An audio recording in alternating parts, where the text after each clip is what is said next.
It's not his birthday, is it? All right, let's go. Okay. A7. I think we hide the key.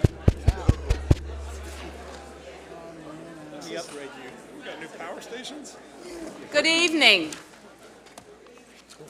How is everyone? It's good to see everyone tonight. I'm hoping one day that we'll actually be in here and we'll be able to say happy spring to everyone. We haven't been able to do that quite yet. So thank you for coming to the council's April 9th meeting. We've got a full agenda with several folks for, we have a public forum and we have a public hearing and then our agenda and a number of items to cover. So I also know that we've got two proclamations that are fairly significant and there are people waiting outside, so we're going to try to do this in an orderly way to allow some people that have come for one thing to be able to move on and others to get into the chamber. And I just wanted to say that for our staff, more importantly, who helps us manage the flow. So again, good evening. First, let's start off with our introductions, and we'll start with our Deputy City Clerk. Good evening, Emily Kunze, Deputy City Clerk. Matt Newton, District 5. Tarek McCarty, District 6. Greg Phipps, District 4. Dimple Ajmera, at large. Good evening, James Mitchell at large. Good evening, I'm Viola Alzen, Mayor. Good evening, Julie Iselt, Mayor Pro Tem and at large. Happy Monday, I'm Braxton Winston, at large. Ed Driggs, District 7. Good evening, Justin Harlow, District 2. Larkin Eggleston, District 1. Marcus Jones, City Manager. Bob Hageman, City Attorney. We begin our meetings with an invocation or an expression of, or an inspirational message, followed by our Pledge of Allegiance. The invocation is made by a council member at the dais, and it's intended to solemnize our proceedings. We recognize and celebrate the diversity of our community, especially among our faith community, even including those without religious faith. You're welcome to stand if you'd like for this moment. I do ask everyone following the moment to stand for the pledge, and tonight's invocation will be given by Councilmember James Mitchell. Yes, please stand.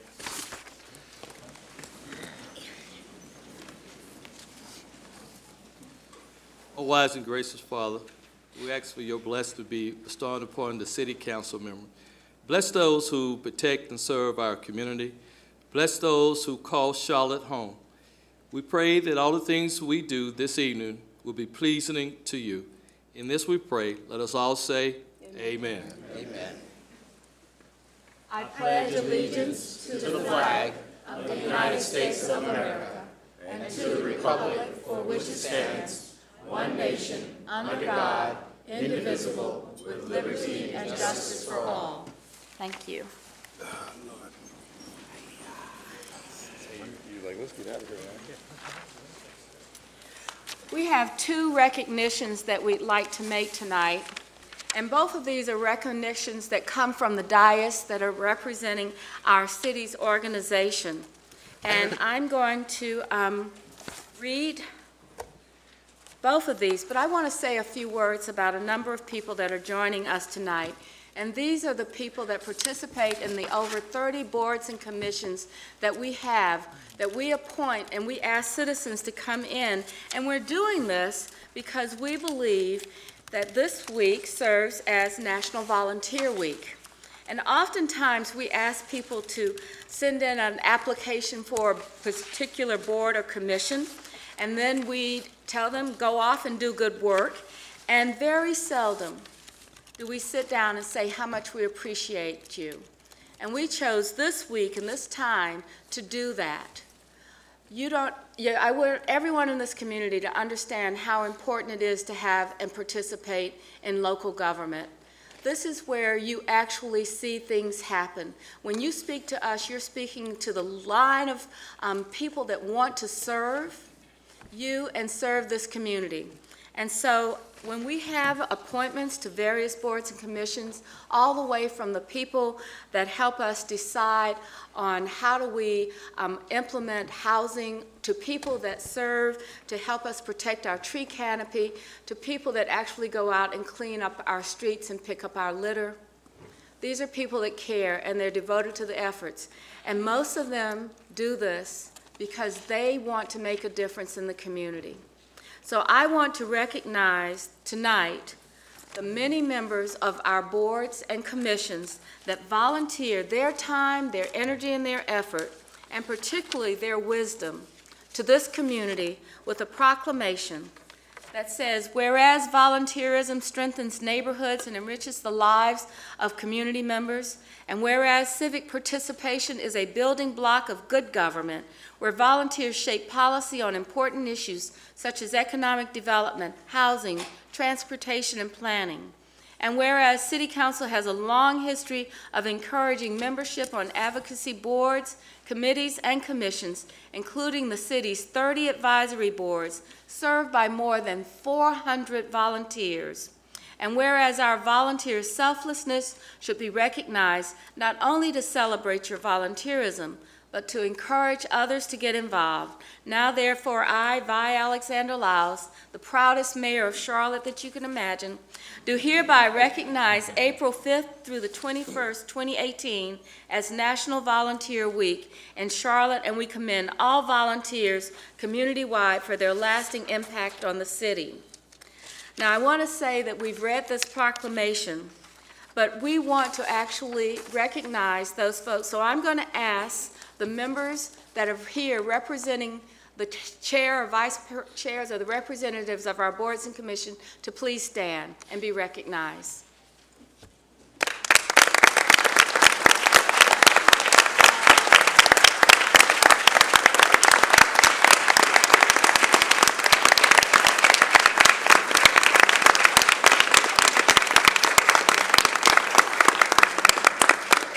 As a token of our appreciation and in recognition of your service, each member that is currently serving on an advisory board, committee, or commission, as of this meeting date, will receive a commemorative coin.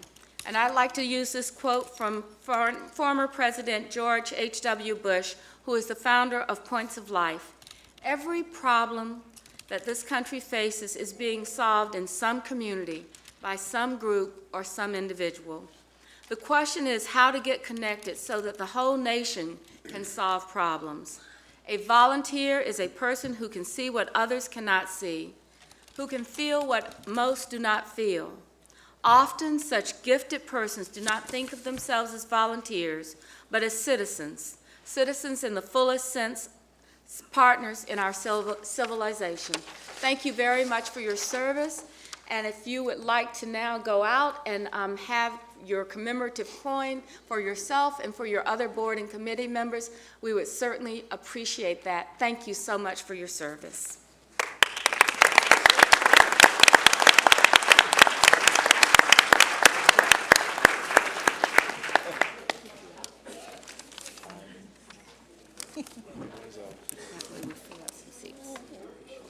That's a nice one.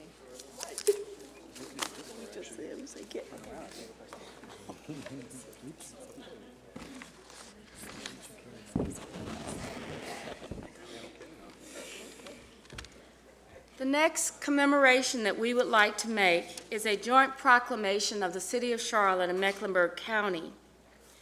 We do this in recognition of Fair Housing Month, and it seems particularly important and connected with the recent, not celebration, but commemoration of Martin Luther King's death.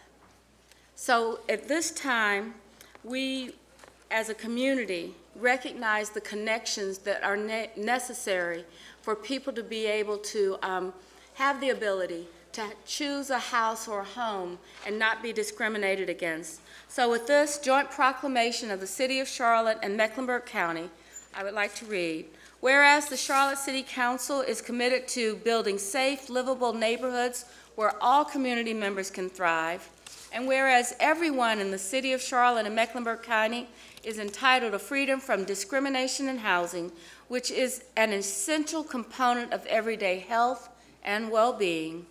And whereas April 4th, 2018 marks the 50th anniversary of the death of Reverend Martin Luther King Jr., a champion for human rights and equality. And whereas this year marks the 50th anniversary of the signing of the Fair Housing Act into law, which prohibits discrimination in the sale, rental, and financing of dwellings based on race, color, religion, sex, or national origin.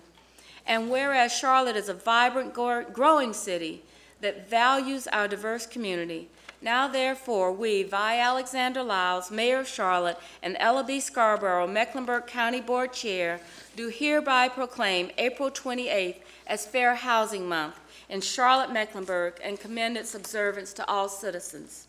And I want you to know that we've worked really hard in this community for a number of years, and this is represented by our Community Relations Committee, who takes in these issues and is responsible for working with people to ensure fair housing rules are in compliance here in our community. And in attendance, I'd like to welcome to the podium representatives of the Community Relations Committee, Patricia Albritton, Chairwoman of the committee, Charmaine Eiffel, Realtor representing the Charlotte Regional Realtors Association and 2018 Chair of the Housing Opportunity Foundation's Fair and Affordable Housing Advisory Group, Joe Padilla, Executive Director of the Real Estate and Building Industry Coalition, and Ken Szymanski, Executive Director of the Greater Charlotte Apartment Association, for comment. Are they here? Mm-hmm. Yeah, they're right there.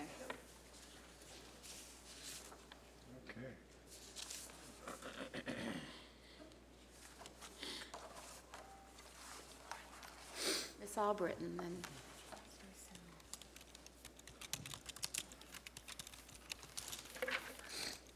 Thank you. Good evening. Good evening. This year is historic as Housing and Urban Development and America commemorates the 50th anniversary of the Fair Housing Act. The theme for the year-long celebration is the Fair Housing Act, 50 Years of Opening Doors.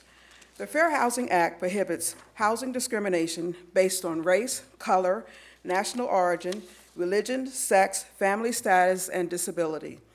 When President Lyndon Johnson signed the landmark bill into law on April 11, 1968, just 7 days after the assassination of Dr. Martin Luther King Jr., President Johnson said, "Fair housing for all human beings who live in this country is now a part of the American way of life." The City of Charlotte has been enforcing the fair housing laws for 38 years. Mecklenburg County has been enforcing the laws for 36 years. Instrumental to this work of protecting housing rights for all has been the Charlotte Regional Realtors Association and the Greater Charlotte Apartment Association. You will hear from both of them now. Good evening. I'm Charmaine Eiffel, representing the Charlotte Regional Realtors Association and its charitable arm, the Housing Opportunity Foundation. We are delighted to partner with Charlotte Mecklenburg Community Relations to raise awareness for the 50th anniversary of the Fair Housing Act. As realtors, we adhere to a strict code of ethics to ensure fair housing. Also, we work year-round to support and advocate for fair and affordable housing for all. Thank you, and we look forward to seeing each of you on April 20th for our 10th annual Realtors Care Day project. I'm Ken Szymanski, representing the Greater Charlotte Apartment Association. We celebrate April as Fair Housing Month every year. Here in 2018, we observe, celebrate, and refocus on the spirit and complex compliance aspects of the Act for its 50th anniversary. Today, fair housing law and debates are much more complex than back in the 1960s, as terms like disparate impact, emotional support animals, transgender rights, reasonable accommodation of disabilities, and source of income, and many others were pretty much unheard of 50 years ago. Over the years, society has become more multifaceted, but the bedrock principle of unfair treatment and being denied shelter for the wrong reasons resonates as strongly as ever today.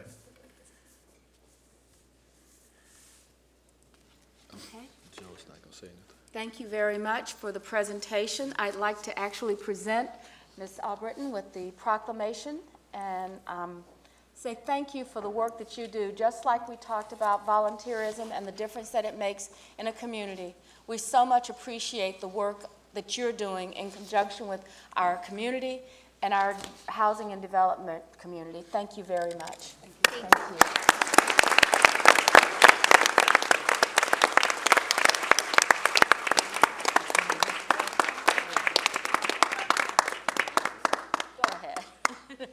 Thank you so much. Thank you. Thanks, Ken. Thank you. We'll see you soon. Thank you. Okay. Dan, how are you?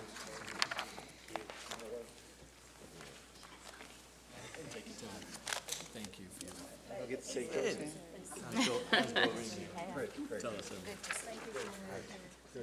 So the next part of our meeting is a regular part where we have citizens that would like to come and speak before the council. We have this opportunity for them to do this on any subject. We have a 10-speaker list. If you're on the waiting list and someone doesn't come or is not available, then we'll go to the next person on the list. So I'm going to call down 2 people at a time so that we can if you want to come down on either side and be prepared. Thank you very much. So first speaker is Richard Simmons, followed by Sharon Edwards.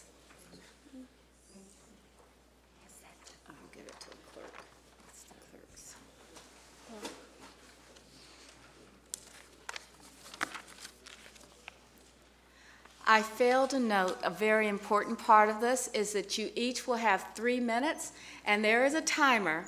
And so when the clerk's bell rings, then I will ask you to complete your sentence and so that we can hear from the next person. Thank you. Mr. Simmons, thank you for being here. Madam Mayor, council members, I'm Richard Simmons, a Vietnam veteran, a 32-year resident of Charlotte-Mecklenburg, and I became a resident of Paces Commons Apartments in Matthews about 5 years ago.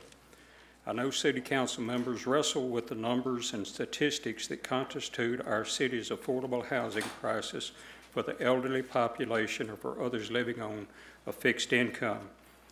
Let me put a face on that reality, as I'm one of those struggling with affordability. When I moved into my apartment, I was paying something around $550 a month, or about 40% of my Social Security. The development was bought about 4 years ago, and then again in the last year. With each new owner, there was unusually large rent increases. The most recent owner did some minor cosmetic and mechanical updates. They painted the Formica countertops and cabinets and put in new kitchen appliances. My rent is now $920 a month, or about 70% of my Social Security. With this high rent, there's little left for food, utilities, and car. My savings has disappeared quickly, so what do? I realize that there is an extreme shortage of housing affordable to people like me, but even if there were places to move, frankly, it's unfair to ask me at 72 years of age to leave my neighborhood. In my opinion, subsidizing individuals' rents rather than subsidizing landlords or developers would be a better use of our tax money. I respectfully request that you, the elected members of the City Council, put your heads together and continue to diligently work to help seniors like me who are veterans or former teachers or others who have worked hard all their lives and deserve to maintain a secure future in the Charlotte that we all call home. Dr. Owens with the University of North Carolina School of Government has said that as a general rule, legislative decisions regarding decisions to adopt, amend, or repeal a zoning ordinance is presumed to be valid, and judiciary largely defers to judgments of local elected officials on these sort of matters. That means that if you request all apartments being built must have a number of units for low or elderly living on Social Security, it will be acceptable to the state. If only the ones your friends or big developers don't have to do, that's not legal, and it wouldn't be supportable. Thank you for your time. Thank you very much.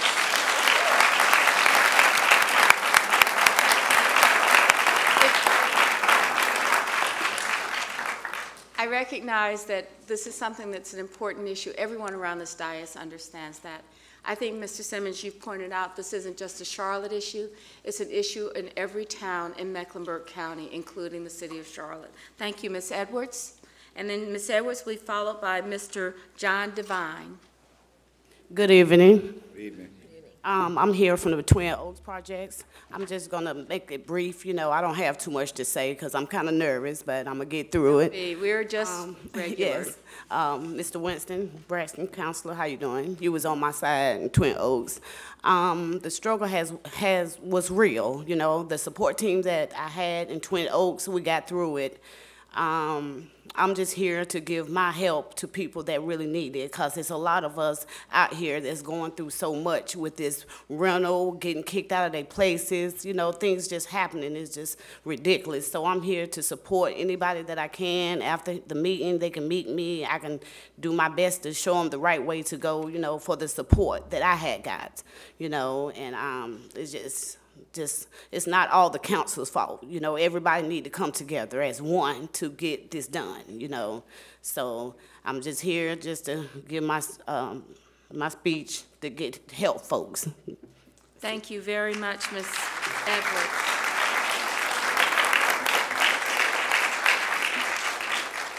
Thank you very much.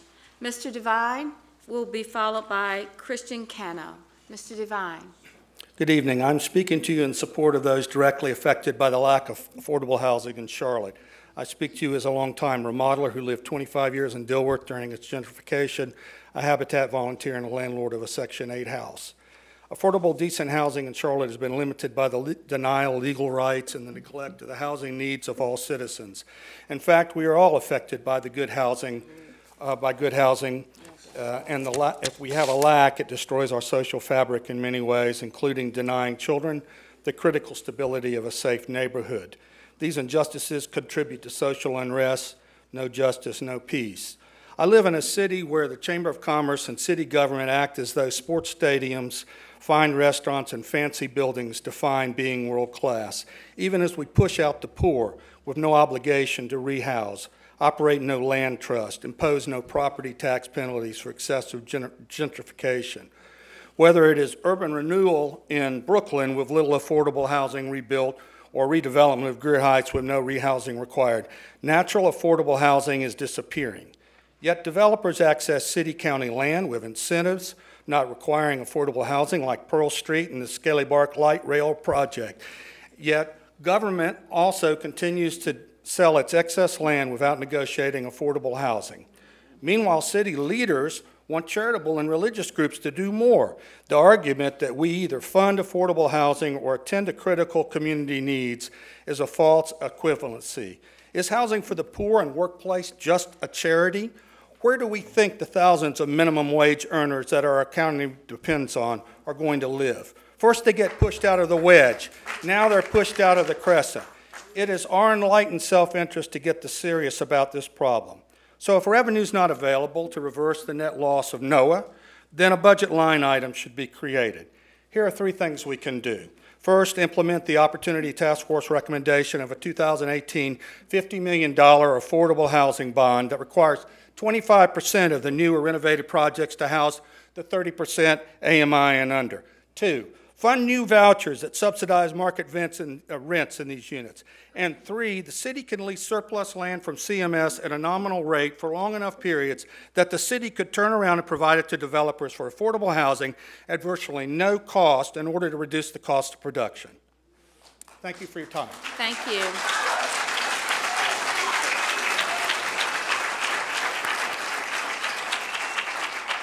Mr. Covington will follow Mr. Cano. Mr. Cano. Thank you, Madam Mayor and City Council people. Thank you. It's a privilege to stand up here and speak in front of you. I want to speak about how affordable housing and the lack of affordable housing and workplace housing has impacted our neighborhoods in South Charlotte. As a resident of Old Providence, I've seen my neighborhood become less diverse. I've seen my neighborhood become more privileged and elitist class. I've actually spoken with seniors in our neighborhood who are concerned that the the character of our old neighborhood is now changing and now just becoming another Ballantyne. So there are many people in South Charlotte that are just as concerned about affordable housing and workplace housing as there are in other areas. I know the NAACP released this year their minority report. Their issues were criminal justice, housing, and education. And I hope every one of you who are elected to public office have a copy of that and carry that around with you every single day. I know last week, I attended the Congresswoman Adams Affordable Housing Summit. Councilman Mitchell was there. I know Mayfield was in there as well. And so it's important that I think that all of our city council and elected public servants understand that this is not just a West Side or East Side issue. This is a South Charlotte issue as well. There are parents that I have spoken to in my neighborhood that are concerned because their kids have to live with them until they're 30 years old because they can't afford to live in South Charlotte. I've also have family and friends of ours who live in our neighborhood that have actually had to sell their house and move out to Union County, to Waxhaw, to Stallings, which is growing because they can no longer afford to live in South Charlotte. So we're losing talent, we're losing teachers, and we're losing the quality of life that many of our seniors knew to learn as we bought houses there. So once again, I do hope, and I know that we have leadership here now with our new council to move this forward. I know that every one of you are committed to this issue. I know you ran on this platform, and I know that we're going to hold you accountable to that. So please, we need people to stand up, have the political courage to pass some laws and some good affordable housing and common sense issues that are passed. And I want to piggyback. Last week at the Affordable Housing Summit for Congresswoman Adams, I said it would be a shame if our city council or if our county commission can come up with $300 to $500 million to benefit a few very wealthy, white, privileged Charlotte, Carolina Panther owners, and we cannot address this affordable housing issue. So thank you very much.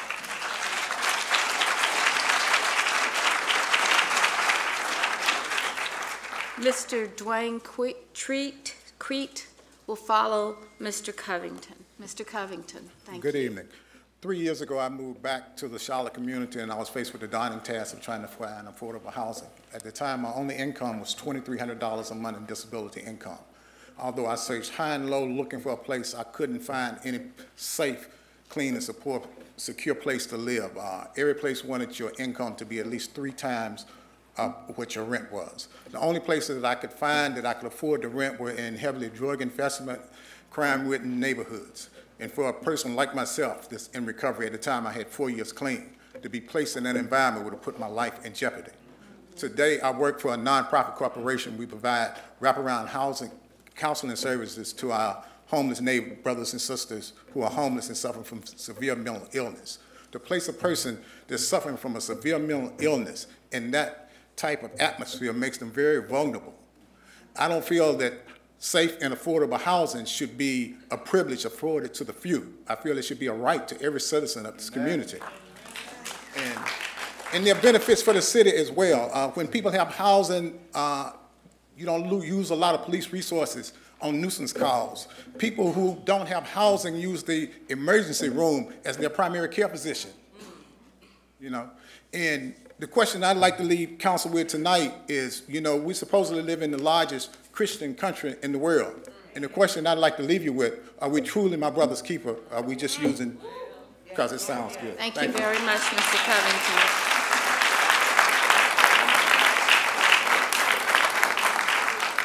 Is Mr. Dwayne Crete here? If he's not, then I hope I properly pronounce your name. Ishmael Mejia? Mejia. Sorry. Thank you, Ms. Ajmira. And next would be Martina Lowry.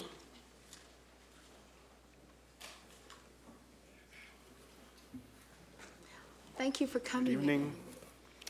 Good evening, council members, and thanks for having us today. You know, stands here in solidarity with our other partners who are here advocating for affordable housing. But it's my pleasure to be here today on a good note. I want to inform everybody, I previously sent you an email invite to our grand opening of the Worker Center, the Latin American Coalition. And I'm here today to tell you that on May 1st, we will be opening the doors to Charlotte's first Worker Center. We believe in equality, we believe in equity, most importantly, but as well, we would like to support the day laborers and laborers in Charlotte in general who go out on a daily recurrent schedule to find work, to feed their families. We want to ensure dignity, fair pay, and as well safety. I think that's one big issue that gets overseen a lot, and especially with the populations with which we work. Unfortunately, sometimes lack of knowledge about your rights, lack of knowledge about the laws that are there to support and advocate for workers. Sometimes that lack of information exposes us to danger. And so I want to invite you and everybody in this room to come visit us at the Worker Center at 4305 Monroe Road. Thankfully, in collaboration with Providence United Methodist Church, we'll be able to finally open the doors and provide a safe place where these workers can wait for work, learn about their rights, and have access to capacity building, skill training that will make them more marketable in the labor force. We've had the pleasure of having Council Member Mayfield and Ajmera at our building to talk more about this project. And I think it's a great opportunity for us to come together and as we grow, make sure that the workers that are there building our houses, maintaining our properties, and a lot of the times exposing themselves to danger just so that we can live in a beautiful city like Charlotte. But I want to invite each one of you members to come see us on May 1st, 8 to 11, and maybe you can find somebody there that can help you with a little bit of the work you need to do at home. I'm here with a large group of the Latin American Coalition, members, supporters, and my coworkers, and we're just so happy to finally say we'll be opening the doors of a project that's been going on since 2010. We were first approached by the workers because they were facing wage theft, where they were doing the work but not getting paid, discrimination based on race, national origin, and also very dangerous situations in the workplace. A lot of these folks go out to work every day without the proper equipment or the training that should really be provided. But we're here to help support them and give them the right tools, hopefully, work together to ensure that their safety and, most importantly, the dignity is maintained in the workplace. So again, thank you for having us, and you'll be hearing a lot more from us as we continue to work together to support these efforts. Thank you very much.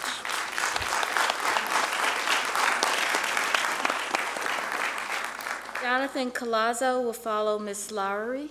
Ms. Lowery, thank you. Thank you. Good afternoon, everyone. Good afternoon. I'm here speaking on affordable housing. For about 6 months, I was homeless, staying at South Tryon Community Church. My pastor is Pastor Rayshawn McKinnon. He was nice enough, Lord, I thank God for him. He was nice enough to let me and my significant other stay there. We stayed there for at least about 6 months. Prior to that, before that, I lost my home, stayed in my car, which got totaled by a drunk driver.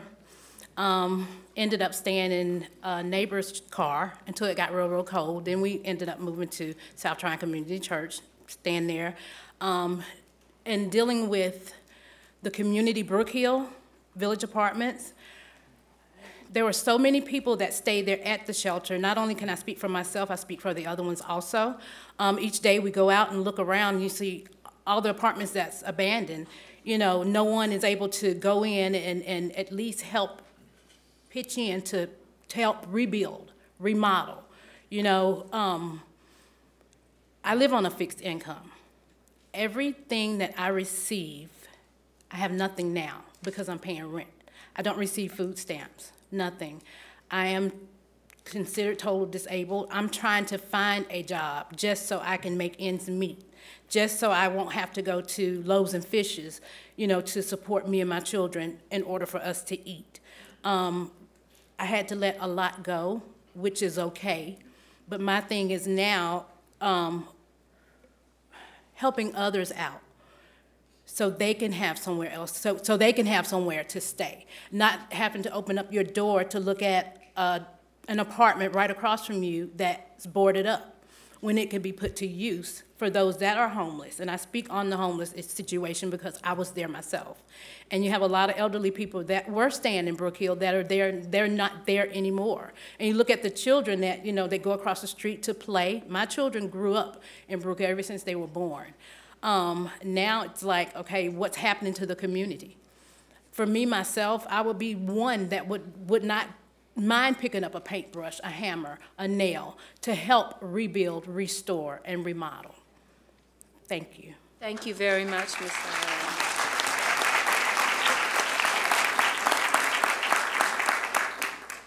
Mr. Collazo? Thank you, City Council members, for allowing me to come speak to y'all today. My name is Jonathan Collazo. I'm age 20. My birthday is Wednesday. I'll be turning 21. I'm really proud of myself speaking today in regards of there's not a lot of young people my age that come out here and speak to you city members in regards to any matter. And the subject that I'm speaking on behalf of today is gun laws. It's really, you know, I graduated about almost 3 years ago in June of high school, and these recent shootings that are happening and everything that's going on with people, just stricter gun laws. I just don't believe that's the answer. I believe back in the day that you know I speak to my grandmother, I speak to multiple people, and it's about respect. And it's about how you know what we're going to do as respect, because back in the day you used to be able to, I was speaking to her, this lady right here, you used to be able to leave your door open, leave your windows open. Now you can't even do that. I live in a $300,000 housing development, and I still have DEA in my neighborhood. So I don't believe anywhere you go is going to answer, or anywhere you live is going to be the answer. It's about respect and about how everybody's going to want to do. And my question to y'all is, for the law-abiding citizens that come out here and have guns and do the right thing and use it for recreational use it for hunting, use it for not to go shoot up a school because they have some kind of disease, what are y'all going to do? What are you going to do for me? And what are you going to do for the men and women that are police officers and are going to stand up for them and be able to have the respect to stand up for them and speak on the majority of the law-abiding citizens? Because if we have these gun laws in place, they're going to be taken away. The guns are going to be taken away. Then, just like I know in reference to Greensboro City Council, because I moved out of Charlotte about a year ago. I drove down here an hour and a half today because I wanted to speak on have a voice. And I believe that, just like the gentleman that spoke to the Greensboro City Council said, if we have these guns that are taken away, that's fine. You know, I'm a law-abiding citizen. I'll give my gun up. But the thing is, what happens with the gang members that are not going to give their guns up? What happens going to be with the police officers that are going to have to go in there? They're not going to want to give their guns up. That's going to be creating another problem. So my word is here today, what I'm going to end y'all with today is, what is the city council members going to do today? And what are y'all do in the future to answer in terms of gun laws? What is going to be done to protect the law-abiding citizens of the city of Charlotte and across the United States of America? Thank you. Thank you very much. We have Mr. Oswald Thomas. Mr. Oswald Thomas, is he here? And not, then Chris Barrows. Chris Barrows.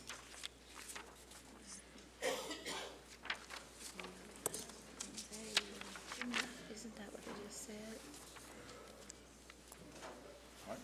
Good evening, Mayor. Good evening, Council.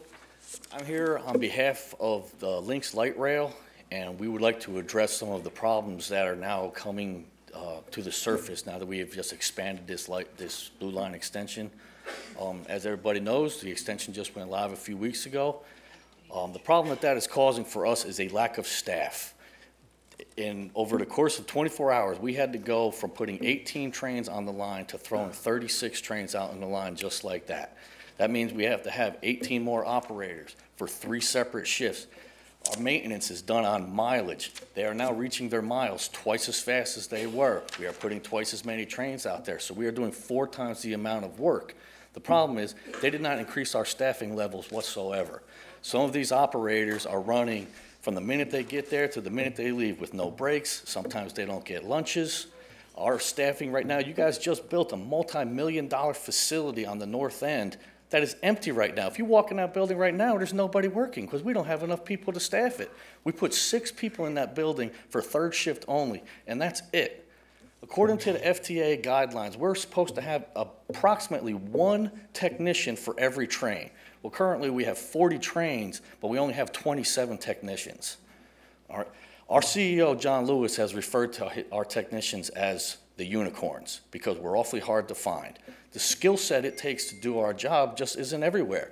If you want to be a bus mechanic or a diesel mechanic, there's a school for that. If you want to work on airplanes, there's a school for that. There is no such thing as a school for working on light rail trains. You have to have electronics, computer skills, and know what to do with a torque wrench in your hand. The average IT kid that's just graduating college now with his electric engineering degree, he didn't go to school to go mess around with some filthy trains all day. And your average mechanic at your Ford plant can't read a schematic, so he's no good to us either. So to be able to find people with both of those skill sets is awfully difficult. We have now been an entity for 10 years, and we are still only making 85% of market rate. We are not allowed to recruit people from other facilities. We cannot hold on to people. We are constantly being poached by other cities. So before my minute runs, before my 45 seconds run out, I'm going to ask for a 15% raise for all non-exempt employees. That's operators, dispatchers. We want to be a world-class city. Well, you got to start paying us to keep the people. Duke Power poaches us. Norfolk Southern poaches us. We cannot keep people. We cannot recruit people to do this job. We all love our job. We all take great pride in it. And we want to continue to provide a safe, reliable, and dependable mode of transportation for the city of Charlotte. But without enough help to do it, it's just not possible. Thank you very much.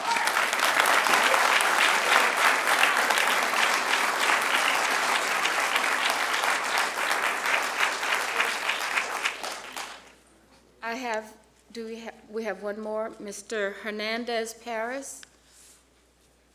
Are you here? Oh, yes, there. Sorry, I did not even see you. My apologies. Good evening, Mayor Biles and council members. I was here to speak in support of the Workers Collaborative, of the Workers Center, but Isaiah did such a wonderful job that I just also just wanted to, by chance we're here mentioning this Workers Collaborative, but I've been touched by the, I guess, by chance that we have all these workers and all these folks advocating for themselves and for affordable living. And so for me, this has become our effort to become a city of dignity, a humane city that takes care of those who are looking for hourly labor, to also those who are trying to take care of their families. So we hope that you continue to invest in our community. This center came about because you have been supporting us and helping us to make that happen. So we hope that you continue to invest in the community and see that the results when you invest in the community multiply, that whatever you invest in us, it will be multiplied many times fold, because a human resource that you invest in will give you back so much more than any other resource that you can invest. So I also want to acknowledge CMPD, particularly Officer Padgett, who's sitting behind me, who has been an advocate for many, many years of these day laborers, and also some of the other officers who have been helping us with them with some of the issues that they have been facing. So we look forward to this collaboration, and we look forward to coming back to you next year and talking to you about how we are advancing with this center and this allowing people to receive employment in a dignified manner. And for everybody else who is here, we're all in this together, and we hope that the city and the county will invest in our community, like I said, because you will see the results. Thank you so much. Thank you very much. That is the end of the Citizens Forum that we host and held this evening. I want to say three things, and the first one is, this is why we have this public hearing, to hear from you, and we really appreciate your voice. The second thing that I'd like to say is that we are continuing to work on our affordable housing strategy. There will be a committee meeting of the HAN, we call it HAN, Housing and Neighborhood Development Committee, on April the 20th at 1:00 p.m. Hopefully you'll be able to hear more about that with the location, and as the agenda is being prepared, the committee has designated this as a time for a deeper thoughtful conversation to come back with recommendations to the City Council and the budget. And then the final thing that I want to say is that we've heard about housing and we've heard about people's wages, and we hear you. We've also talked about these issues in our budget committee and how the city's policy is at 85%, but is that the appropriate wage for the type of organization that we believe is important to build a city like this one? So thank you very much for coming and speaking with us. And with that, we're going to conclude our public hearing and move to our agenda for this evening. Mayor, before we conclude, may I just give clarification for the community? On the 20th, we are actually hosting the first retreat specifically for Housing and Neighborhood Development Committee, because unfortunately we have not had an opportunity to really have a conversation around what is the expectation and the goals. And as we move forward with coming to the community with a bond request, we need to first find out what is the bond capacity, what is our goal, and what is the expectation in our language, because language got us to this point. Language is what we're going to need to help create the true diversity in our community. So I want to make sure you know the April 18th Housing and Neighborhood Development Committee meeting will not be happening. We will be having a Housing and Neighborhood Development retreat on the 20th, and that information will be shared once everything's confirmed on the location. Thank you very much, Ms. Mayfield. So with that, we're going to move to the next item on our agenda, the consent agenda items, and I'm going to ask for... I'm sorry, we have 10 speakers, and we have a limit of 10, and we had those 10. Wait a minute, I can count. Wait a minute. 1, 2, 3, 4, 5, 6, 7, 8, 9, 10. We got 10. We actually, this is our council rules are 10 speakers for this forum, and we did have our 10 speakers in the order by which they signed up. If you'd like to stay and speak on an agenda item, we're going to have a public hearing on the South End tonight, so thank you. All right, the next item on our agenda is, I'm sorry, I can't respond to people because I really can't understand you. If there's a question about our procedures, the city clerk is here and she can tell you the next opportunity for speaking and sign you up. Thank you. The next item is our consent agenda, items 24 through 60, with the exception of item 38, which will be on a later agenda, and item 53, which has been settled. It's a property transaction that has been settled. And item 38 is the Sugar Creek 54-inch sanitary sewer rehab contract, which is going to come back to us. Do I have a motion for items 24 through 60 with the exception of 38 and 53? So moved. Second. Any discussion? All in favor, please say aye. Aye. Thank you very much. We'll take a minute for everyone to get to a point.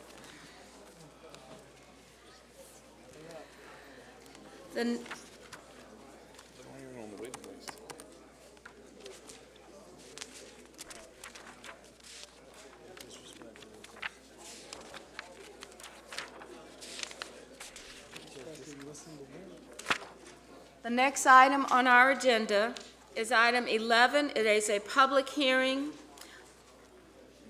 Wait a minute, did I skip one? Excuse me.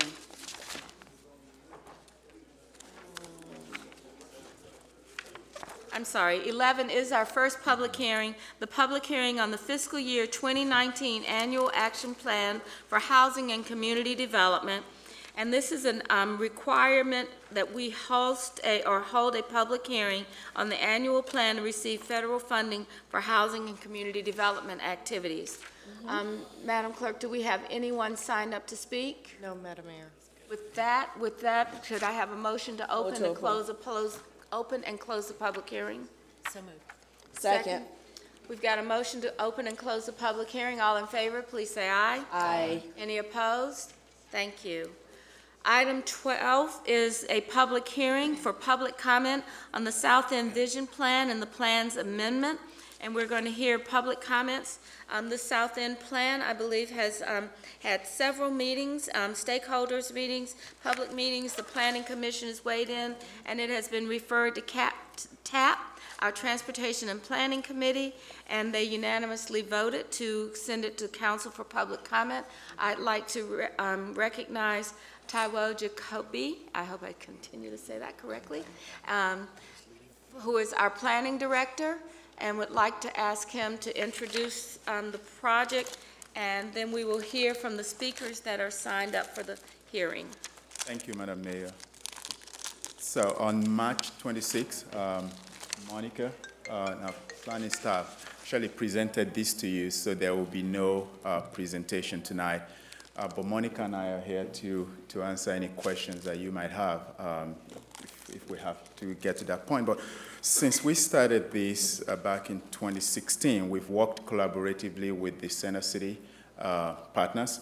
And Michael Smith, the CEO, is here tonight, and he's the first on your speakers list, and he's going to address this. We're not asking for any particular council action tonight, but we will come back in the near future to present this again for adoption. But before we do that, we'll go through our planning committee and also go through our transportation and planning committee as well. However, tonight the purpose is for you to take comments, and then we will be here if we need to respond to anything. So thank you. Michael?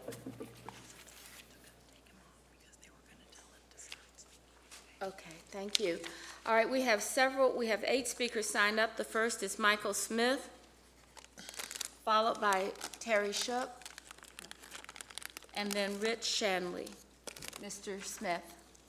Good evening, Mayor and Council. It's a pleasure to introduce the South End Vision Plan that would serve as a blueprint for the future development of the South End. It's been a great process. We appreciate the incredible partnership that we've enjoyed with your planning department and also with the urban design team here at the city. We also would like to recognize Stantec. They were the consultants, the urban design consultants that worked with us. Really an excellent experience on a couple projects with them recently. And then I don't want to forget the 500 citizens that participated and provided their input throughout this process. Really a great process. So why now? Well, over the past decade, the population of this district has grown from 2,500 to 9,500 residents. I mean, really unprecedented kind of growth. There's nearly 4,000 units of new housing that's either under construction or planned, and we look forward to more office and retail-oriented projects that are helping to balance the neighborhood across all uses. An example would be that there's 500,000 square feet of new office that's being created right now, and there's another 500 that's planned behind that. And despite this recent momentum, there's still other great opportunities when you look at our South End with its proximity to Uptown and its location on the Blue Line. Also, there's many underutilized parcels along South Boulevard, South Tryon, and Mint Street. We've learned a lot of lessons over the last 10 years since the Blue Line opened. We realized the need to implement policies to help foster active streetscapes with shops and services to enhance the neighborhood character, but also to preserve the treasured buildings of the neighborhoods. For the neighborhoods to become even more vibrant places and to capitalize on real estate value, yet to maximize its potential as Charlotte's most walkable, transit-oriented neighborhood. It's the time right now, we think, to create a new vision for the South End, how we should grow and develop. So some of the project goals for the South End Vision Plan are to articulate a community-driven vision for the South End. Also to serve as a benchmark for developers and designers when they're creating new projects and when planners and government officials and community members are reviewing those potential projects. And then lastly, and this is something we've been working on for a while in the South End, we really want to raise the bar. We want to establish higher design standards across the entire neighborhood. We think the time is right, and this is a uniqueness because Washington, D.C. did not enjoy the design standards they have today. Over time, as a community develops, its citizens demand more, and we think we're at one of those points. So from an implementation standpoint, Through meetings with the community and stakeholders, we think we've captured their vision for the future, what they want of their neighborhood, and we're off to a great start. The planning department is already working on one of the key recommendations that came out of the neighborhood, and that was to create a new design standard guideline by revising the TOD ordinance. The community's vision has greatly influenced those guidelines and the ordinance. The idea of the South End Vision Plan, we hope, could serve as even a model as we look to other great high-growth neighborhoods like Central Avenue, Wilkinson Boulevard, West Trade, and Beatties Ford Road. I'm inspired by three things that I wanted to share from the plan and bring them specifically to your attention. Number one, affordability. We want to make sure that the South End is affordable for the people that made it great. We need to build housing at diverse price points as well as have affordable space for businesses. Mr. Smith, your 3 minutes is up. Okay, that was not my understanding. I didn't think that I was part of the 3 minutes, but. Oh, I tell you what, let's make sure someone ever covers, because I did not know that you were not a part of the 3 minutes, so. Okay. All right, we can come back to that. So you had 2 points. You made the first one, and we'll ask some of your colleagues to make the second and third, if that's okay. All right, thank you. So, Terry. Okay, Mr. Shook? Did you know that?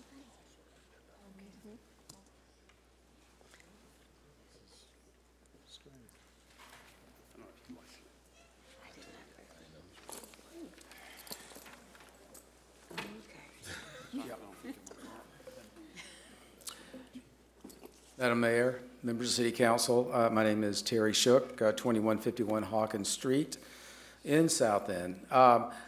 Many times I've been referred to as the grandfather of South End, and I take that in some way with pride in that I was one of the original people who came up with South End and have been there my entire professional career with my firm, Shook Kelly. I'm going to pick up exactly where Michael had left off. First off, let me say I agree with everything Michael had said, and as the representative for Historic South End Center City Partners, I had a chance to help run the plan. But one of the other parts to fulfill the vision for Historic South End is making full use of transit. South End is our first transit-oriented neighborhood. So there is a plan within the vision, or within the vision plan, a new transit stop. We think it's vital to build the pedestrian crossing, which has already been approved, and a new transit stop at Rampart Street. It needs to be safe not only for pedestrians, but to catalyze development and get the value capture. It relates directly to property taxes. The other thing is the I-277 pedestrian bridge. Many of us for a long time have lamented the fact that South End, from a pedestrian standpoint, was cut off from our uptown. One of the vision's top 10 recommendations is to build this bridge along the rail trail, linking it by building this pedestrian bridge that crosses 277. Now, 10 years ago, this critical connection was value engineered out of the Blue Line project, so this is not a new idea. And we continually hear from the community as how badly this is needed.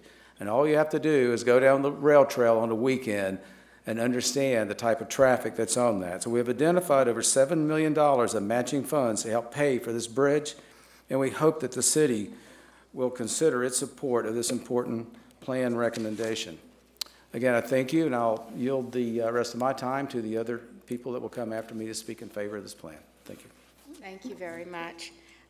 Rick Shanley, and then followed by Justin Lane.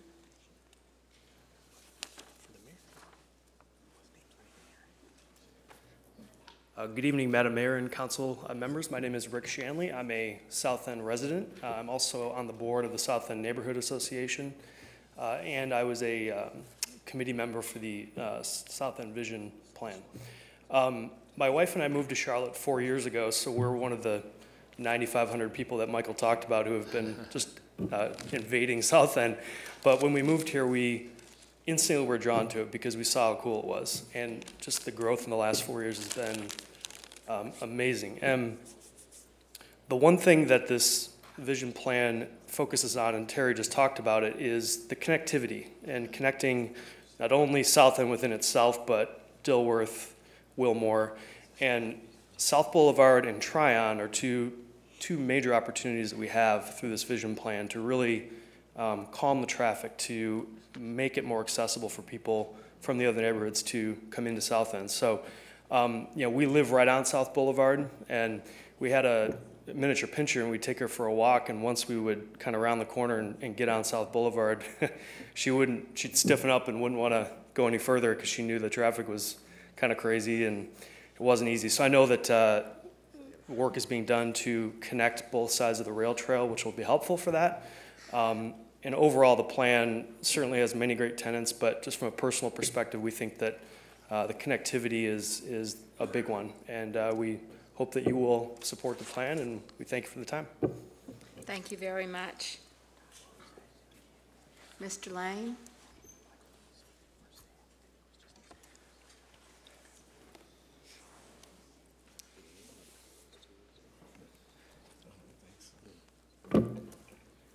Good evening. I am Justin Lane. I am with the Wilmore neighborhood. I have lived in Wilmore for 10 years. I've been on the board for 8, and I'm serving as my 5th year as president. But here, in addition to being a board member, I'm also representing as a community member. And I think something that has impressed me personally and others that I've heard in our community meetings is the sense of community that this plan has developed and shown the partnership between South End and Wilmore. We have greatly appreciated the inclusion that Michael Smith and Megan Good and Clint for their coordination and inclusion of us. In addition to the sense of community that has developed in showing the connection that they're trying to develop, we have also appreciated how it will take care of the disconnects. Right now, even though South End and Wilmore are right beside each other, we have noticed that you would still get in your car and drive to certain things because at times in the past, Wilmore just did not feel like it was a place that we would be going to. And now that plan shows that it is, and we appreciate that. I know that myself as a parent of a 2.5-year-old son who attends school across South Boulevard, this plan would make me feel more comfortable and less like Roger Ramjet trying to get across Tryon and South Boulevard. And also would be a great thing to have in place for when we proceed with Wilmore Centennial Park at South End. I know that Lawana and myself were there for the ribbon cutting, and so when you think about this plan, you think about a place like that. So we appreciate your support. Thank you very much. Brad Peacock, followed by Brooks Whiteside.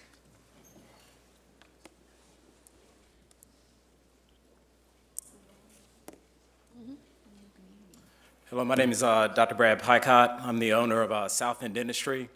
I first moved to South End back in 2007, coming out of residency, and I bought my first condo in 2007 in South End and decided that this area had a lot of potential, so I decided to open up South End Dentistry. And one of the visions that I had at a young age was open up my own practice and my own business by the age of 28. And I was part of that young population that was able to become an entrepreneur at such a young age at that time. So I do believe in South End. My business is known for philanthropy and giving back in the community. And because of the success we've had in such a location, we've been able to give back thousands of dollars in and outside of the Charlotte community and even be recognized on a national basis, which draws more people to the Charlotte area. This business plan is important to me as a business owner because as a young business owner, we've been able to be successful, but I saw that South End had a great deal of potential and decided to stay there to open up a business because I believe so much in it. The biggest things about this plan are accessibility for small businesses, making sure that they have more street front signage, which has been very important to us. Accessibility and parking is very important for clients that we serve in my building as well as other clients in neighboring businesses. I think that there can be more stories for those who want to invest in the Charlotte area in South End with more accessibility, similar to mine. More stories of people who want to give back to the community, not only financially, but in terms of their time and talents in various aspects of the Charlotte community. the actual pedestrian walkways is very important in South End. There have been a number of stories about, how it's not as safe as it could be, and that's one of the biggest things about this plan. There are patients of mine that, live across the light rail tracks and cross those light rails, go shopping at Publix. And so one of the aspects of this plan is to make sure that there's a light rail stop that safely enables people to not jump tracks to get groceries. It's very, very important. And so we definitely got to make sure that things are safe for our residents. So I do appreciate that, Tom. Again, when you invest in areas such as South End, that contributes to more of the entrepreneurial spirit, and Charlotte is known as being an entrepreneurial incubator. There can be more stories amongst millennials and others to start their own businesses and have the confidence that they can do that to South End and draw more people to Charlotte. We're known as a transplant city. This is the big step towards making sure people don't leave the city and they continue to keep their talents here in this area. Thank you for your time. Thank you, Dr. Picott. Next, Brooks Whiteside, followed by David Hanley.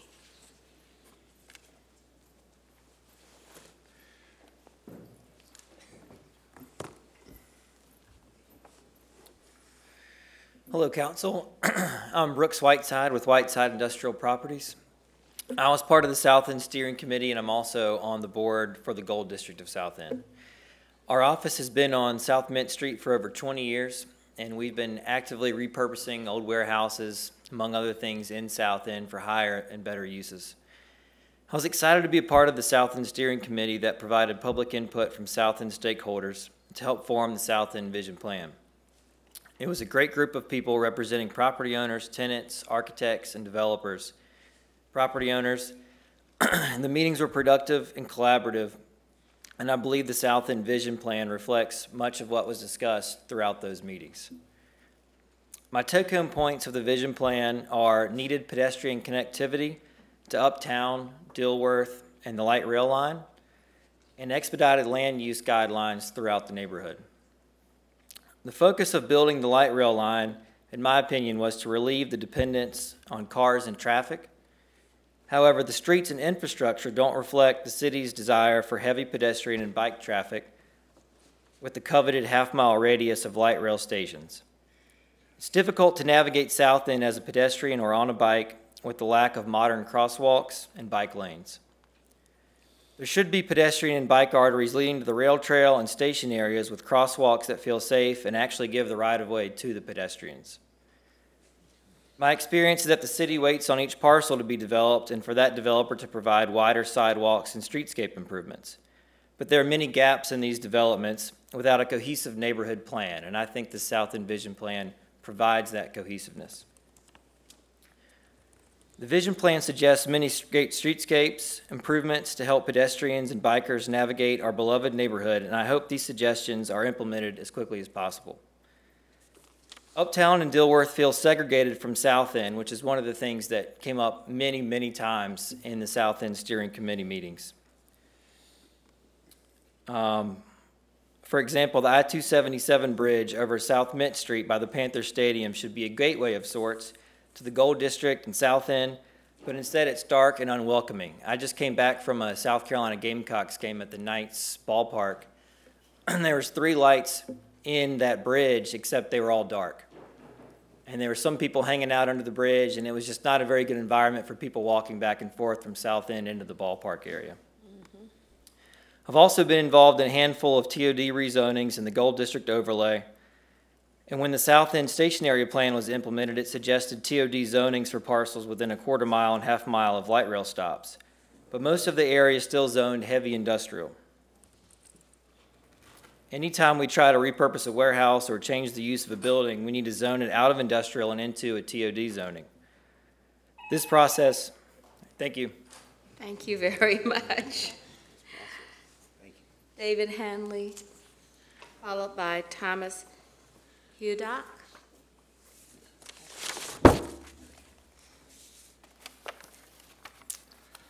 Thank you for the opportunity to speak today in support of the South End Vision Plan. I'm here as a resident, a worker, and a member of the South End Neighborhood Association. As a community, South End has seen tremendous growth, as you know, over the past few years, transitioning from an industrial corridor to a design district and now becoming more of an urban center. And the growth has shown, no signs of slowing down, which is why we need a common vision between our community and our community leaders as far as what we want this neighborhood to become. And that's spelled out in the South End Vision Plan. The plan itself focuses on things like affordability and transportation. One thing I'd like to focus on is the design guidelines and principles that are presented. As a neighborhood association, one of the things I'm excited about is how we can use this document. When we regularly meet with developers who want to build in South End, as community members, we're not necessarily design professionals and can't really articulate what we're looking for, but having this vision plan in place allows us to point to something and say, this is what we expect and this is what we want in our community. With that, I encourage you to adopt the South End Vision Plan, and more importantly, to take steps that are necessary to achieve the vision. We need community leadership as far as, infrastructure improvements, some of the folks have talked about tonight, as well as an update to the zoning policies and regulations. So I'm excited about the future of South End, and I appreciate your support with making it a great place to live. Thank you. Thank you very much. And our last speaker, Thomas Hudak.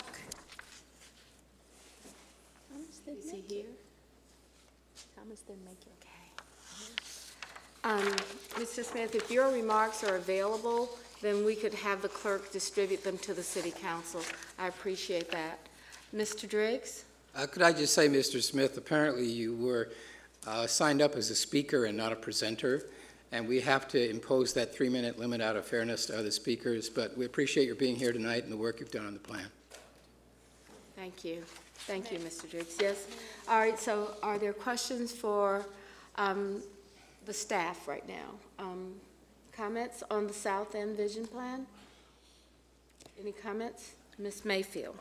Thank you, Mayor. I do want to take the moment to thank staff for listening to the community. I want to take the moment to thank Charlotte Center City Partners because of the relationship that you have in South End, and Justin, the work that you have done in Wilmore in partnership with Center City Partners helped to create where we are today, because government has a limited role.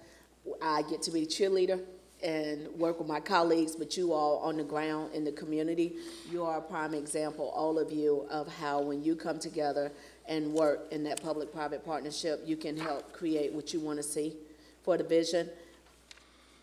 Hindsight's 2020, when the light rail was first approved, we did not think about all the potential growth, so the fact that we know now with Publix and all the new development, we need to have an additional stop, and we need people to safely access across. So this is a great step, but I wanted to just thank all of you for collaborating and for the multiple meetings, because I was able to attend quite a few of them in the community. The engagement is something that I wish we could see throughout the entire city. So for all that live in the South End area and or do business, thank you for being engaged in the conversation, and hopefully as a council we can continue to move the city and the South End area forward. Thank you, Mayor. Okay. With Mr. Phipps? Yes. You want to go through the next steps after your comments for us, please? Go through the next steps? For the South End Vision Plan, the planning, those. Oh, okay, yeah, I would just like to say. Thank you. They are your next steps. Yeah, many times in meetings and around this dais, I've always put forth the University City Plan and the Prosperity Hucks Plan as a couple of plans that to me, with the level of citizen engagement that went into those, and now we have the South End Vision Plan, which to me, and Mr. Picari has this book that we all have in our packets, to me, this right here is sort of what I think is probably a precursor to what we're trying to do as we develop and rewrite our ordinance and our so-called Unified Development Ordinance. So with the visioning that went on with this, and the particulars to how architecturally you want things to look, I mean, just how it's the feel. So I think as we move forward in this process, I think we'll begin to get more comfortable that we've been doing a lot of these things, and subsequently leading up to this, that it should not be, in my mind, any real difference other than the granularity and the specificity that goes into a lot of these plans and how we really want an area to be, a sense of place, a destination point, some iconic just places. So I look forward to, they've come and they've made a presentation to the TAP committee a few weeks ago, and they'll be coming back with it, and we wanted to make sure, the committee wanted to give the full council the benefit of what we heard when they came and presented to us on March the 26th, I think. So we're looking forward to, coming to vote on this thing and move it forward. And just encourage everyone to read this beautiful, this pamphlet here and get busy and learn from it. Thank you, Mr. Phipps. Dr. Harlow? Thank you. Just echoing my colleagues, I think, kudos to the staff and kudos to community members, Center City partners, all the businesses, neighborhood leaders for kind of the collaboration that's gone into this. This is definitely a blueprint for what we think about can be done in the future as we do go through this UDO process and some of these plans get overwritten. And so when we have something comprehensive like this that has all stakeholders at the table, I think is very important. Okay. That's very important too. And so, as we think about, other area plans moving forward, we know we've got good university city plans and around all of these things around our larger light rail transit corridors. I continue to encourage staff. We've got great community stakeholders on the east side and the west side as well. We need these same type of land use comprehensive plans to model after. And as Dr. Picott shows you, when you put good dentists in communities, you get good communities. So, but thank you all of you for all the work that you've put in for this. I look forward to watching this, come into fruition. Okay. With that last comment, could I have a motion to close the public hearing? So moved. Second. All in favor, say aye. Aye. Any opposed? Thank you very much. We have a city manager's report tonight. Yes, Mayor. Thank you, Mayor, members of the council. Before you, you have my 30-day memo, which begins with tonight and the action review meeting earlier, and it ends with May 7th being the manager's recommended budget presentation. So a lot of work to do between now and then. But I'd like to turn over the rest of my time to Deborah Campbell, who would present tonight a great opportunity for the city. So good evening, Mayor and City Council. It's my pleasure to be here to represent a wonderful team of people who prepared an application for the City of Charlotte to be named a finalist as part of the 2018 All-American City Award. I know many of you probably have gone through communities and you saw that All-American City sign and kind of wondered, why not us? Why not Charlotte? That's right. Knowing the wonderful, great city that we have, we definitely know that we are an all-American city, but it would be wonderful if we could get this designation. This is a real prestigious designation. About 500 communities across the United States have received this designation. It's a very competitive process. It is a pretty arduous process because of the application as well as the competition that you have to go through with the other communities.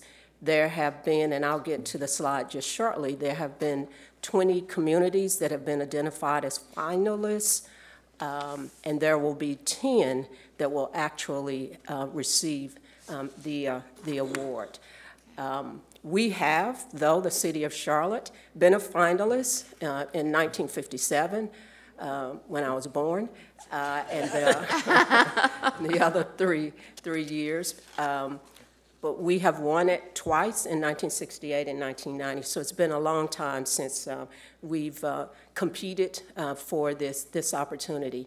We're in a pretty competitive group of communities. The communities range in size from about 19,000, that's in Decatur, Georgia, all the way up to San Antonio, which has a population of about 1.4 million. I believe we are the second largest community, and again, you can see that all of these communities are well deserving, but Charlotte, North Carolina will be one of the 10 communities that are named. The application process focuses on a lot of community engagement. That is, the organization really thinks that communities that have great civic engagement are communities that will reflect a sense of equity as well as be a thriving community. And so they place a lot of emphasis on engagement, and that's why we are so proud that we have been named a finalist, and I think that we will actually, as I said, be one of the 10 communities that receive the award. But we focused our application around kind of the tenets of the community letter, which was literally an opportunity for us to rethink how we engage our community, how we have conversations with our community around social issues. We heard that earlier from the group related to the speakers that talked about housing initiatives. But these efforts were focused on Project Peace around workforce development, Level Up, our youth program, and the North End Smart District and the North End infrastructure. We have, and we are very proud, and the application process encourages you to have a broad spectrum of partners as it relates to the initiative that you are bringing forth for the award and the designation. Again, Project Peace, Level Up, North End Smart District, all kinds of sectors that are identified and are participating as partners, and they will go with us to Denver, Colorado, to talk about our initiative. The partners range from private sector businesses to nonprofits to neighborhood organizations to the YMCA, to a number. Again, you can see the long list of partnerships as it relates to these initiatives. We also have a partnership, not only in terms of those initiatives, but again, the departments that helped us prepare the application. Again, fairly arduous process, lots of different departments that participated, and we very much appreciate their time and effort to make this application, at least to this phase, to be a finalist.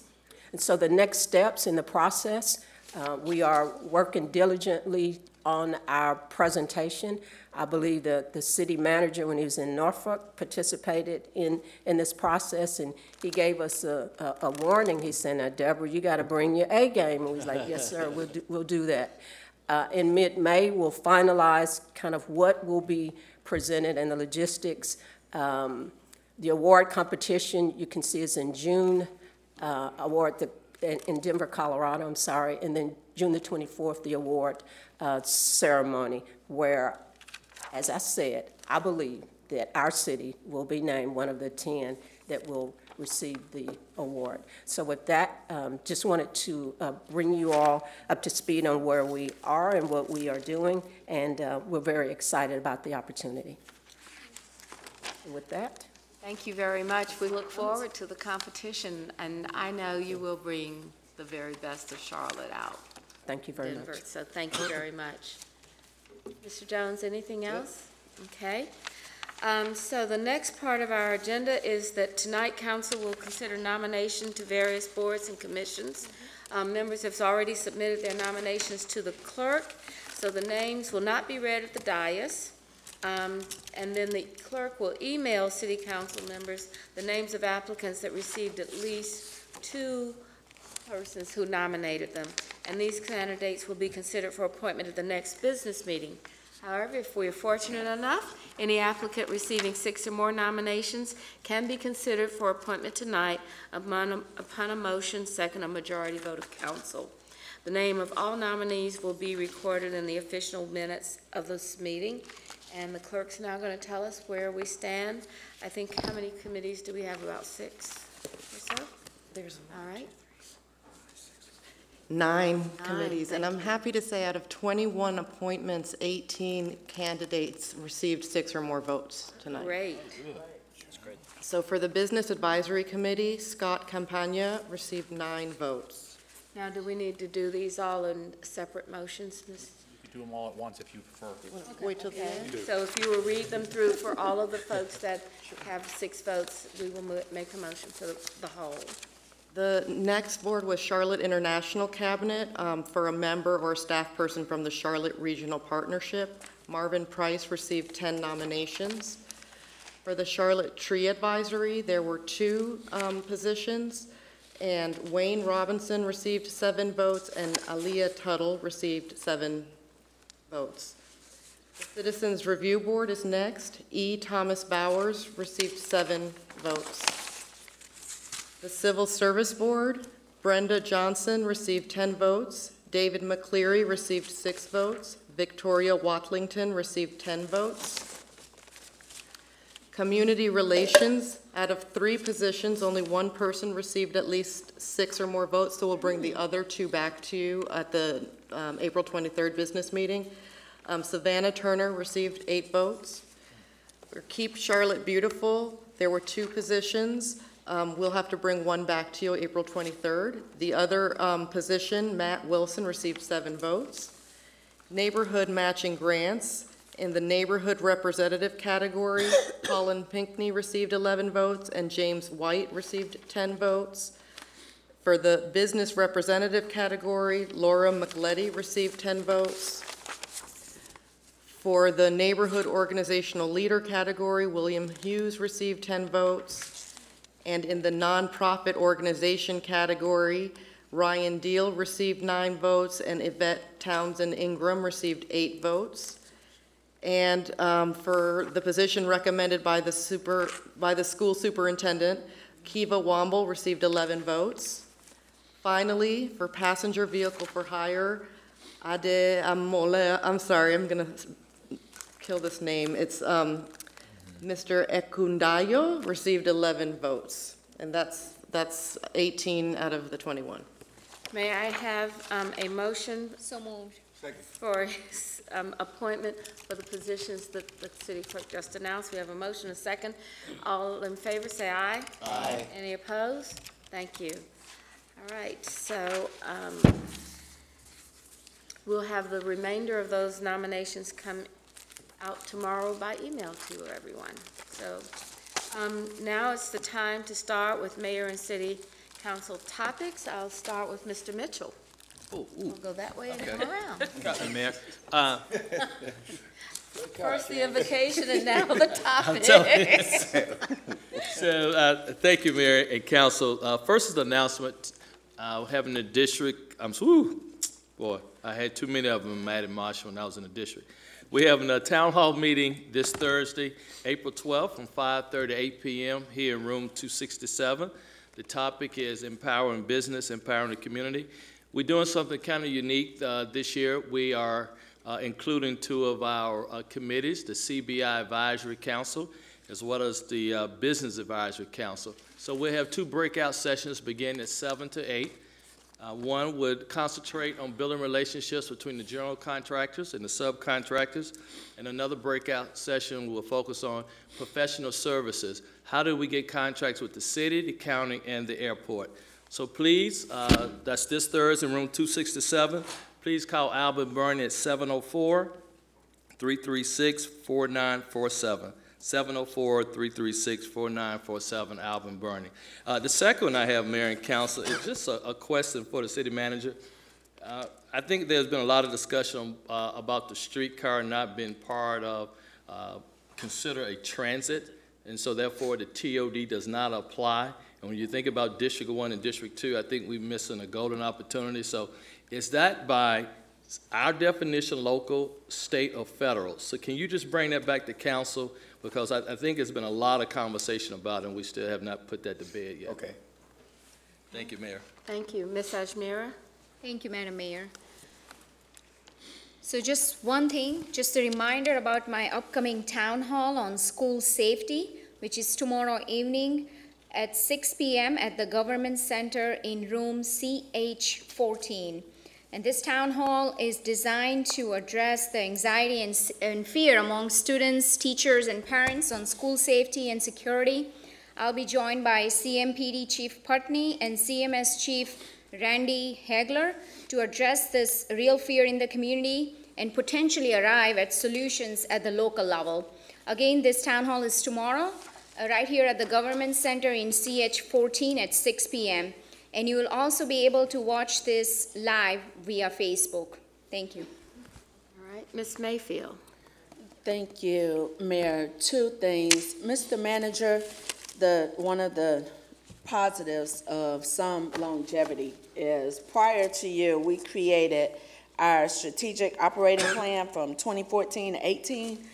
While we're going through our budget conversation, it would be really helpful so that we're all on the same page if we get an update of not only what was approved in our 2014, I believe it was 2014 to 16 to 18 capital investment plan, and what projects have actually been completed as we're looking at potentially new projects that we're interested in supporting, along with my colleague, Mr. Driggs. I know he's shared more than once our future of ability for investment. I think it would be helpful to know where we are on that, as well as an update. Where are we on the internal services review that we had started talking about, looking at HR, finance? We were looking at getting that information coming back. It will be helpful to have an update from staff on that.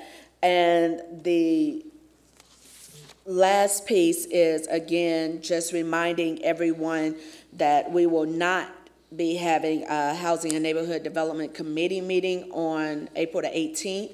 In lieu of that, working with staff, we are really focusing on pulling together a strong retreat for the Housing and Neighborhood Development Committee. But as a public meeting, it will be open to the community. They're finalizing the location, but more importantly, they're bringing the outline that we're going to need to be able to have a real conversation and come up with specific recommendations to bring to full council as we move forward. And during that retreat, I'm hoping that staff, and this part is for you, Mr. Manager, will be able to respond with the specific, what is our bond capacity? We heard this evening a lot of concern. This concern didn't start today. We can trace it back to the early 1930s. But when we think about that 50 million, do we even have the bond capacity, which is why I want to know where we are with our capital investment? And if not, what is that realistic number that we can have? Because I honestly am not sure that 50 is that number if we want to make sure that our community, this city is sustainable going into 2024, 26, and beyond. Thank you, Mayor. Thank you. Mr. Phipps? Yes, thank you, Mayor, members of council. Speaking of town halls, I had a very successful town hall about 2 weeks ago dealing with digital inclusion. It was entitled Digital Inclusion to Get Connected, Stay Connected. Okay.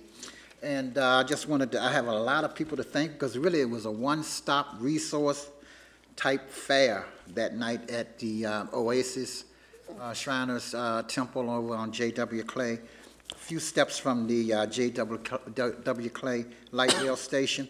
I wanted to especially thank Mr. Bruce Clark, who is the Digital Inclusion Project Manager, for putting on this particular, bringing all the parties together to participate in this town hall. As part of that Charlotte Digital Alliance, we had him being a keynote speaker there, and Pat Millen with E2D, which is an affordable technology access and digital literacy training program. We had Maya Norvell of the Urban League of Central Carolinas, who talked about workforce development and digital inclusion. Also, we had a resource fair with computers set up, like a computer lab, that when you went to the different vendors to get various links to city services and other services, you could test them out right there on the spot. So we had a very good infrastructure team consisting of the Charlotte Department of Transportation and also service providers, AT&T, Google Fiber, Charter Communications, and Spectrum. We had a good digital literacy and technology access team consisting again of E2D, the Charlotte-Mecklenburg Library, CMS, Urban League, Goodwill Industries, an excellent community context and public services team consisting of Charlotte Digital Inclusion Alliance, Everyone On, which is a digital literacy program, Girls Who Code, and you might have gotten something in your packet. We're going to have the president and CEO of Girls Who Code will be coming to the Uptown campus here on April 26th, I think. So we're going to look out. Hopefully everybody can attend that. Also, UNC Charlotte was there, their College of Computing and Informatics, a host of departments from the city, CATS, the Charlotte Business Inclusion Small Business Program was there. City Council was there because I was hosting it. Also, we had Charlotte DOT, as I said, Charlotte Water, CMPD, Animal Care and Control, Engineering, Neighborhood and Housing Services, who consisted of 311, Code Enforcement, the Planning Department, and Procurement. Procurement actually raffled off a scanner, one of those big scanners. They raffled them off right at that, at the town hall there. It was great. And we also had the Quality of Life Explorer there. So we had a one-stop shop. I mean, it was phenomenal. Now, sorry I missed that. If this were an award show, the music would have started. So, and we had, the space was excellent. I also want to give a good shout out to Charlotte Works was there also.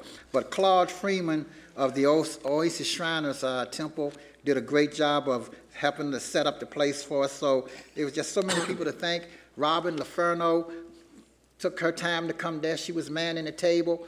Kimberly Oliver. I mean, it was just a dynamic, forceful team there. Everybody, nothing but rave reviews about it. And it was just great. And I just wish you all could have come there and just take advantage of it. So I thank you for everybody. Hopefully I didn't leave anybody out. I don't think you did. You got to be careful with these things. So I just thank everybody for their participation and helping to make this a very good town hall meeting. So thank you to everyone. Thank you. Could you say that again? All right. I think I missed a couple of the names. All right. Okay. Mr. Bakari, keep us going. Yes. Well, as just a bit of housekeeping, if you could switch the order so I could go before. I will remember that the next time. Start on this end. I will start with Mr. Bakari the next time. Thank you. Now, I just have one item. Tomorrow, April 10th, Tuesday, is a big day in the South Park CNIP multiple month-long project and process that's been going on. So any of the community members can drop into Morrison Library anytime they'd like between 11 a.m. and 7 p.m. and be able to really see the results of, again, 3 other community workshops that have occurred and a lot of heads-down work by staff, by South Park Association of Neighborhoods, by the Coalition, by a number of different parties to bring out and unveil, essentially, a project list that has everyone's feedback and fingerprints on for what the new future and vision of South Park is going to look like. And then at 12 o'clock, noon, lunchtime, and 5 o'clock, there are 2 identical presentations that you can come and actually see as a group and be walked through all of this great work that's happened. And it's not just kind of a celebration to see what we've come up with that we're going to invest in the infrastructure of our community, but it's also an opportunity to unveil a new way of doing business related to infrastructure investment in CNIP, where we don't have just a list of finite, here's a number of projects that we're going to do. It's a 3-dimensional playbook where we are also calling to action in the business community folks to come out and actually call plays. And these plays might be everything from cultural loops to backlot trails to technology-related corridors for business growth, things they can come in Town Square with Symphony Park, a lot of exciting projects that, again, we brought together a vision, and now we need the community to all rally behind it and help us start calling plays that can bring South Park and District 6 into the next generation. So tomorrow, April 10th, Tuesday, join us. Thank you. Thank you. Mr. Newton? Yes, Madam Mayor. I was so honored to be a part of the inaugural Carnival of the Day event at the open air market at Eastland Mall yesterday. I was joined by our esteemed mayor who delivered a proclamation making it the official Carnival of the Day at Eastland, and wanted to thank the organizers of that event, particularly Coach Brenda Slade, Maxine Eves, Lachey Bowen. All proceeds from the event yesterday, which is well attended, by the way, will go to Briarwood Academy's PTSA, and it was really a fantastic event. I can't wait until next year. I wanted to bring up the Military Kids Ball being held by the Blue Star Mothers of Charlotte. That's the NC Chapter 15. Blue Star Mothers are the mothers of service members overseas. The Gold Star Mothers will also be a part of this Military Kids Ball event. Those are the mothers of service members who have died overseas defending our freedoms. That event's going to be Saturday, April 14th. Starting at 6 p.m. at the Hilton Charlotte University. Fosteria Pearson is the head of Blue Star Mothers, and I want to thank her for all of her hard work in putting that together. There is a fantastic organization, Promise Youth, nearby where I live. That organization is a mentoring program that helps young folks around the Albemarle Road Rec Center. It's organized by Tisha Boyd and Tanisha Patterson-Powell, two wonderful ladies who mean the world to our community. And they will be holding a fundraising event at Aldersgate starting at 6 p.m. on Friday, April the 20th. Please come on out, support Promise Youth.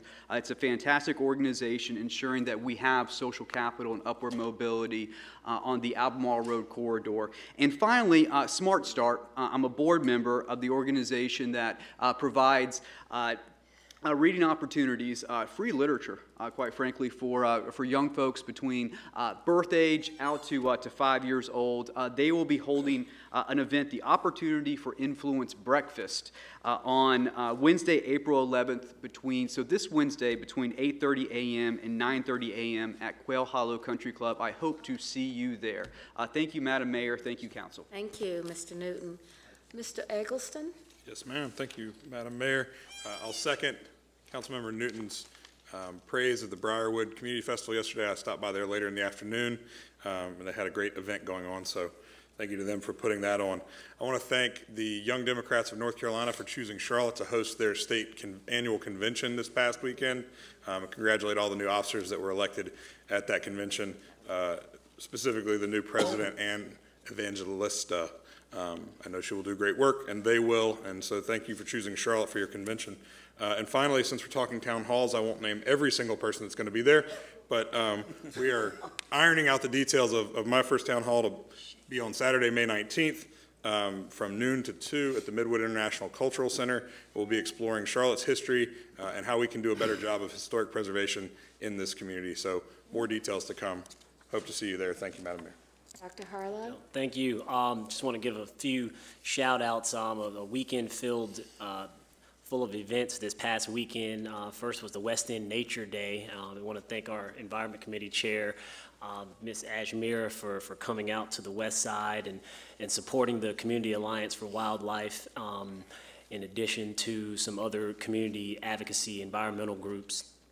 Special shout out to Ron Ross and Sala Fuqua and the Oaklawn Park community, William Hughes and Miss Maddie Marshall in Washington Heights for putting that event on this past weekend. Even though it rained, we still had a great turnout and had a lot of good exhibits and exhibitions there, developing, making bird feeders and doing a lot of different things as we promote some environmental things in the West End.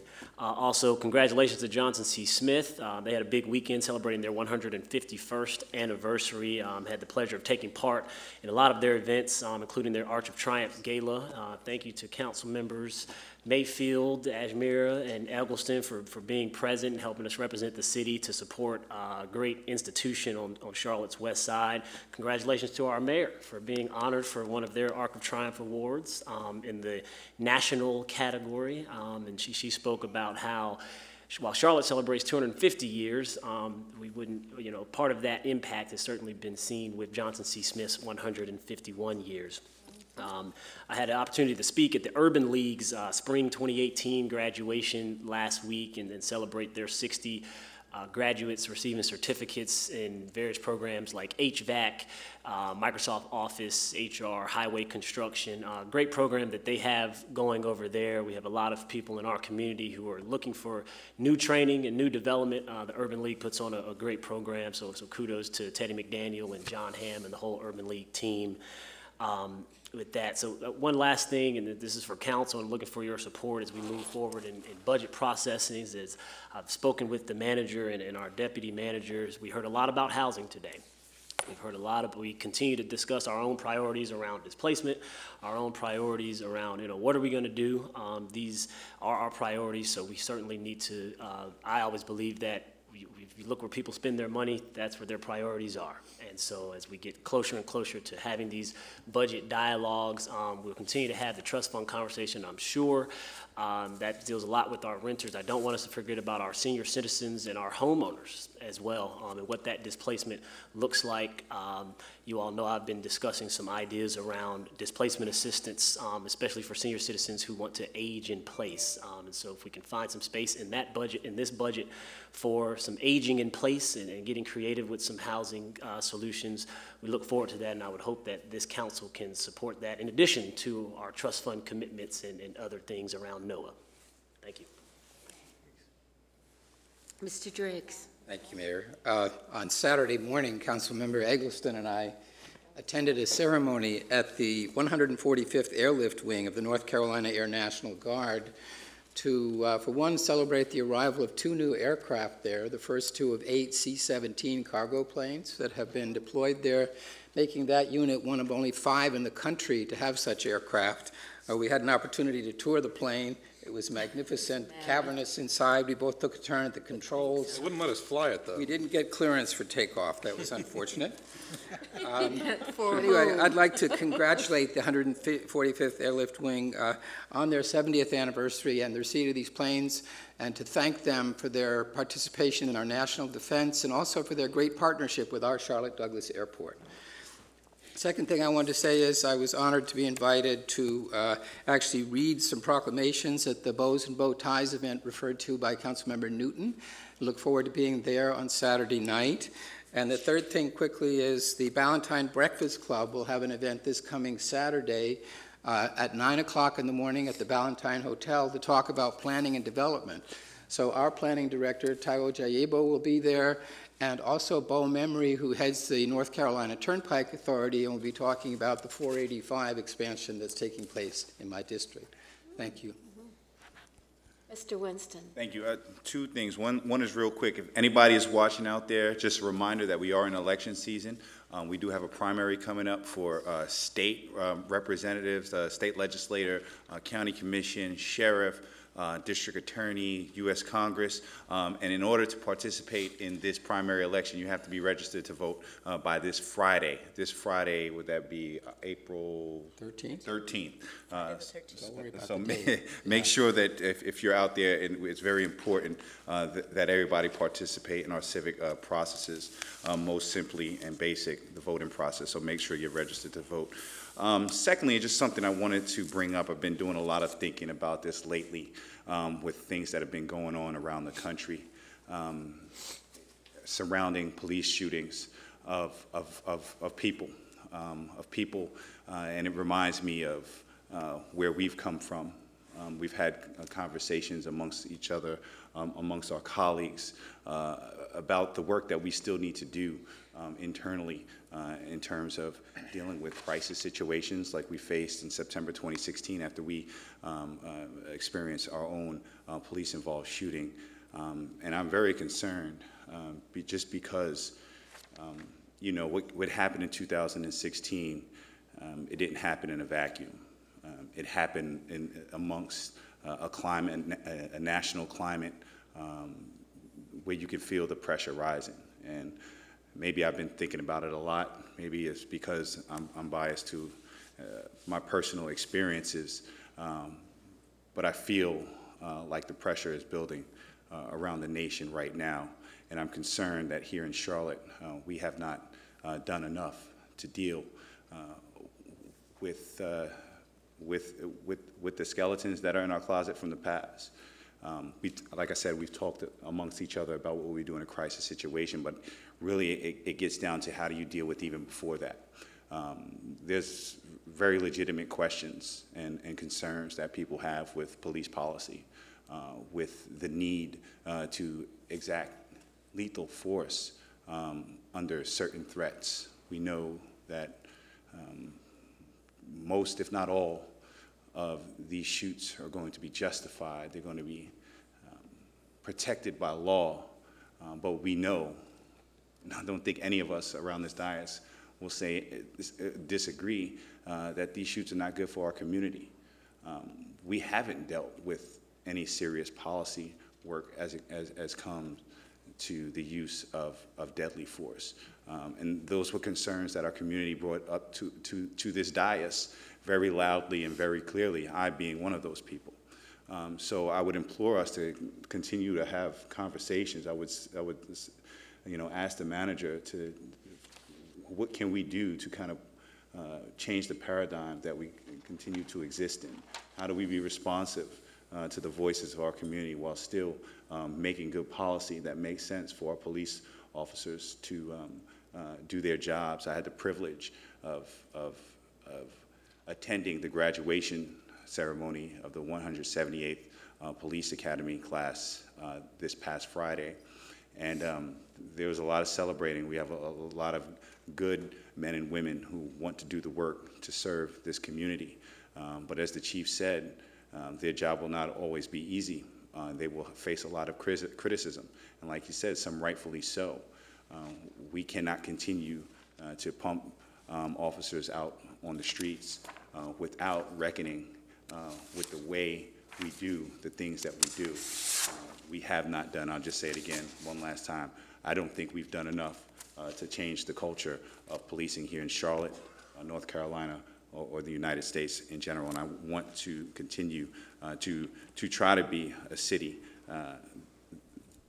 that pushes forward and sets the example to recruit, retain, and train the best police force in the world. And to do that, we're going to have to change some of our policies. Thank you. Thank you. So I think a lot of people who follow council business knows that the city council has really stepped up this year to commit to solving the crisis of domestic violence in our community. We know that it represents a disproportionate amount of crimes and homicides that occur here. And so first I want to mention that on Friday, during the Police Academy graduation, unfortunately, but Mr. Phipps and I were up at the Camino Center with members of CMPD to talk about how they can better partner with the Hispanic community to raise awareness and outreach about domestic violence and intimate partner violence.